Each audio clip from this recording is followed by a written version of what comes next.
them. They were all melting.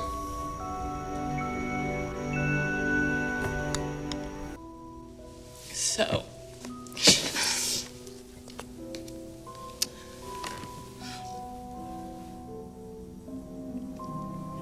it's good. Spared no expense.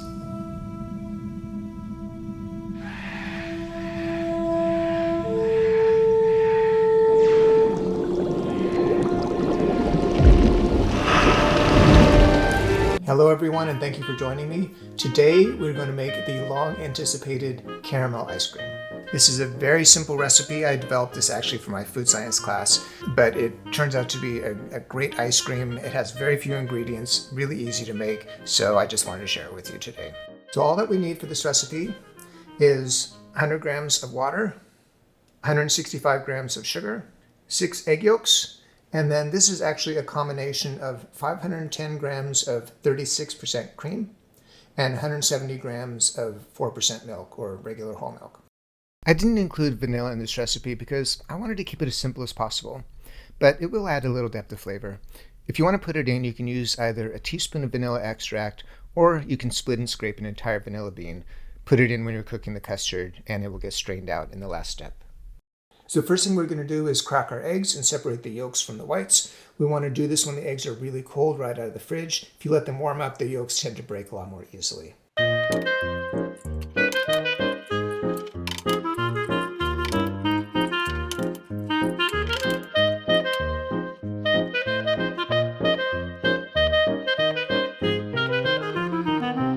First thing that we're going to do is caramelize the sugar.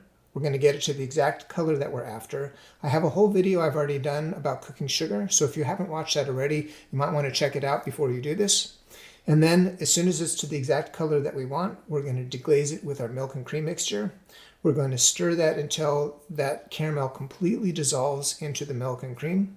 And then once that's done, it will be at a perfect temperature for us to finish the rest of the recipe, which is we're going to put in our egg yolks. We're going to get those nicely whisked in so it's even, and then we're going to cook that to just a little bit above 180 degrees.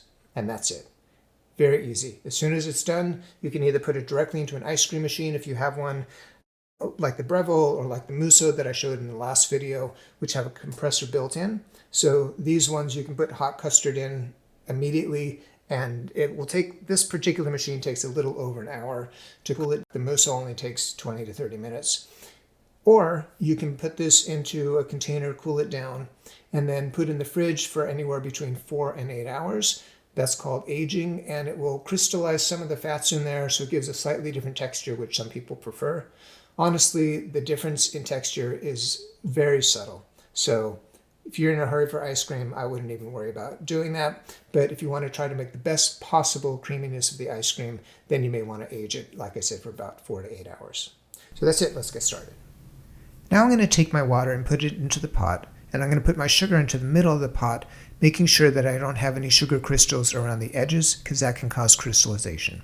And then I'll use the patented Chef Michael poking system just to wet the sugar so that it dissolves a little bit more easily. I want to take a minute while the sugar is caramelizing to talk about how table sugar, which is called sucrose, is constructed and broken apart. To start, let's talk about the most common sugars in food and biology, starting with glucose. Glucose, either by itself or as part of a larger molecule, is the single most abundant organic molecule in nature. For example, glucose molecules make up starch, cellulose, and chitin. It's also the primary molecule that our bodies use to produce energy. Fructose, meaning fruit sugar, is also very common and very important. And last is galactose, which means milk sugar. Pectin, which thickens fruit pies and jams, is made from galactose. If two glucose molecules bond together to form a larger molecule, it's called maltose, the sugar that's prominent in malt, among other things. Lactose, which also means milk sugar, but this time from Latin roots instead of Greek, is not surprisingly the sugar found in milk. And finally, glucose bonded to fructose gives us sucrose, common table sugar. When two monosaccharides or single unit sugars bond together, there are 3 extra atoms that are not needed. 2 hydrogen atoms and 1 oxygen atom. These bond together to form a water molecule.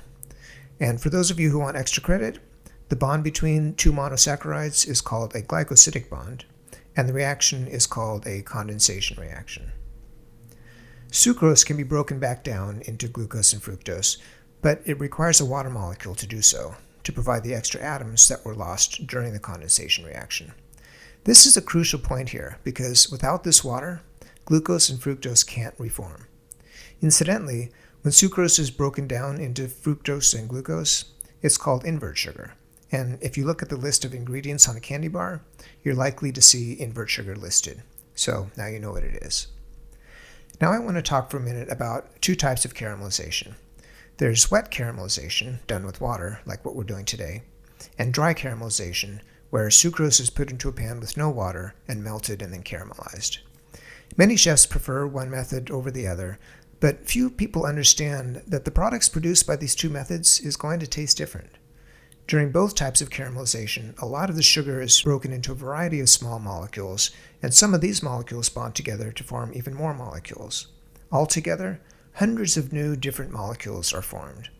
And all of these new molecules account for the complex aromas and the color of caramel. In wet caramelization, fructose and glucose are also formed through hydrolysis, which means the splitting of a molecule using water. On this slide, you can see the relative sweetness levels of different sugars. These numbers are approximate, and some sources have different values, but you can see that fructose is much sweeter than any other sugar. What's interesting about this is that if you split sucrose into fructose and glucose, the resulting mixture, invert sugar, is sweeter than what you started with, even though it has the same number of calories. This is one of the reasons that manufacturers use invert sugar. High fructose corn syrup and honey both have very large amounts of invert sugar in them.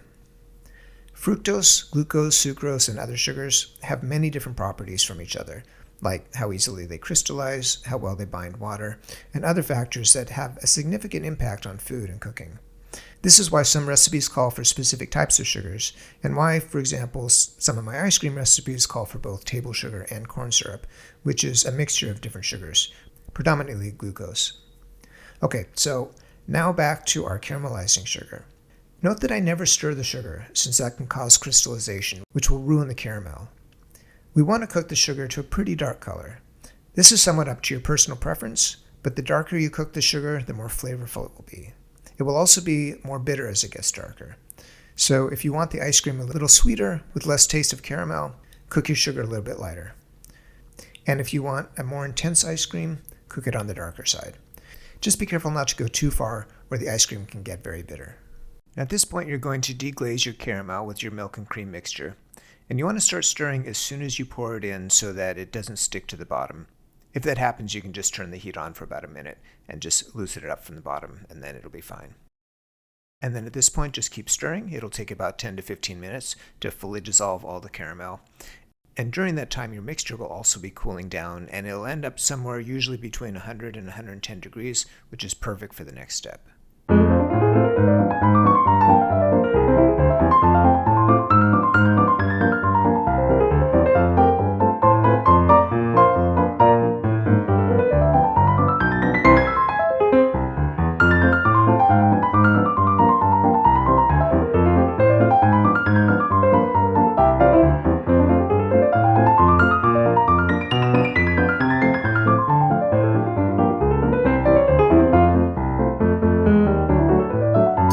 I know, that's the same thing that I told her.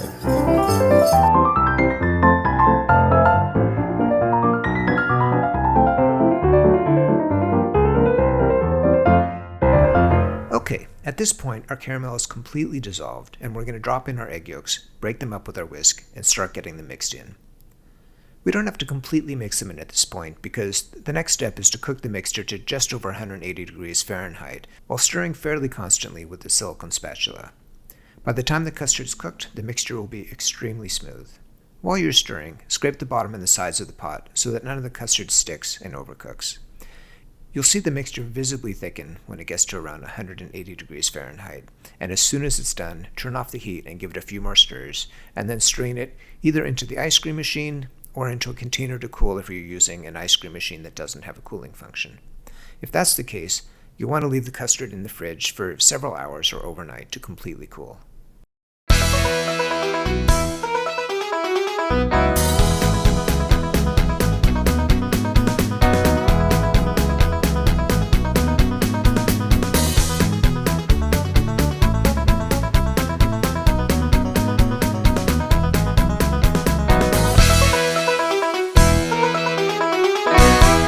All right, and it's done. It took a little bit longer than it normally does because I took the lid off so that you could see it on the video a little bit better.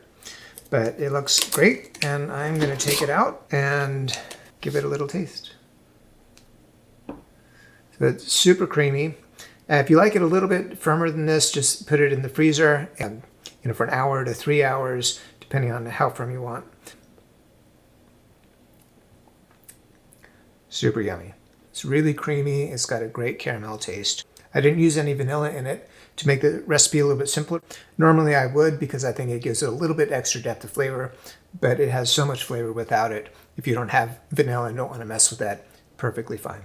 If you make it, please let me know in the comments below and let me know how you like it.